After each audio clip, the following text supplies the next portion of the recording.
Ek hoop het gaan met jou goed en hierdie week is ons besig om te gesels oor die tema eenheid. Hoe lyk eenheid en wat gebeur wanneer ek en jy in hegte eenheid met mekaar en natuurlik met God staan? Wat is die uitvloeisel daarvan, wat is die impak daarvan en wat kan ek en jy verwag?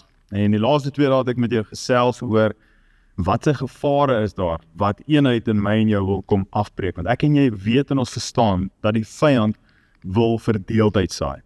Hy wil hê ek en jy moet nie in harmonie saamleef nie. Hy wil hê daar moet ouens wees wat kerk skeer. Hy wil hê daar moet ouens wees wat ontbreek van mekaar en wat kwaad is vir mekaar en waar daar onvergifnis of onvergewensgesindheid is.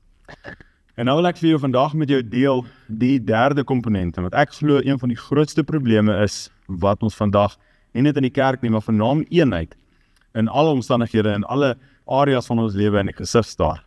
En dit is een woord, en dit is skinder.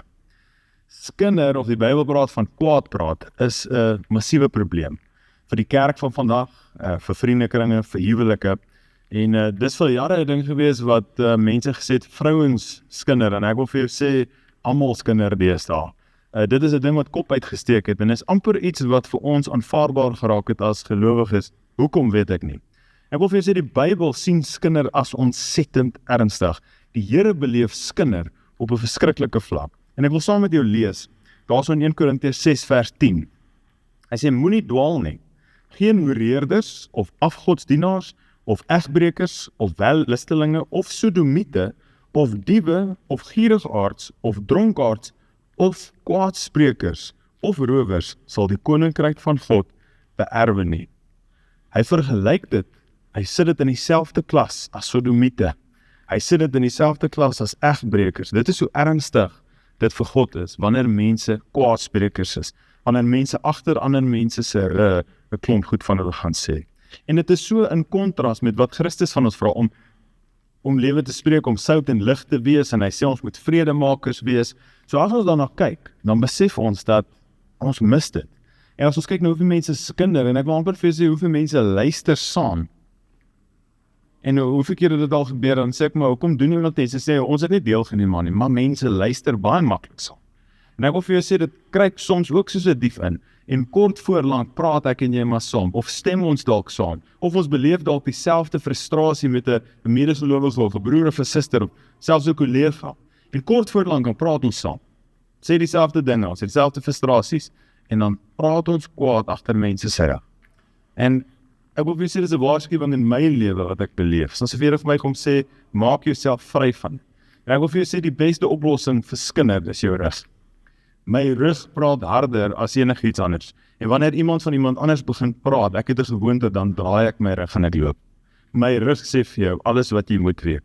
Maar wanneer ek net staan en luister, al praat ek nie saam nie, is ek nog steeds 'n deelnemer. Om niks te doen nie, is ook 'n keuse, is ook 'n aksie, en dit het ook 'n resultaat. So mag ek en jy ons rug vir die wys wat skinder van ander. Mag ons dit ontmoedig deur onsself te verwyder, en mag mense 2 keer dink voordat hulle net na my toe kom. En ek wil vir jou sê, as ek en jy op 'n plek is waar mense gemaklik is om met ons te praat oor ander mense, dan moet ek introspeksie doen oor my eie lewe. Myself begin afvra, hoekom is dit vir mense so maklik om met my te kom praat oor ander? Want mense moet weet, Leon praat nie oor ander mense. Stel nie belang nie. Hy wil nie skinder nie, hy wil nie kwaad praat nie, en hy gaan sy rug bedraai. Mag ons mense ontmoedig, en mag ek en jy nie deelneem aan hierdie ding wat soveel mense uit kerke kyk, soveel groepe sien opbreek. Ek het dit al in my bediening gesien. Mag ek en jy vry wees van 'n skindertong. Ons bid saam. Here, ek bid vandag bo alles, Here, dat U ons tong sal bewaar. Bewaar ons gedagtes, bewaar ons hart, maar ook ons spraak, Here. Mag ons niks kwaad spreek oor iemand. Mag ons oor niemand skinder nie, Here.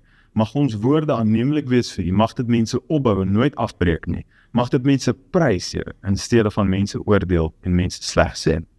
Here, ek bid dat hierdie woorde van ons mense sal opbou, dat dit mense sal vertel en sal lei na U toe, en mag mense liefde in ons spraak en in ons taal beleef. Here, daarvoor, in Jesus naam. Amen. Ek het saam met ons kuier, en ek sien net om my môre weer te sien, jy moet 'n lekker dag hê. Totsiens.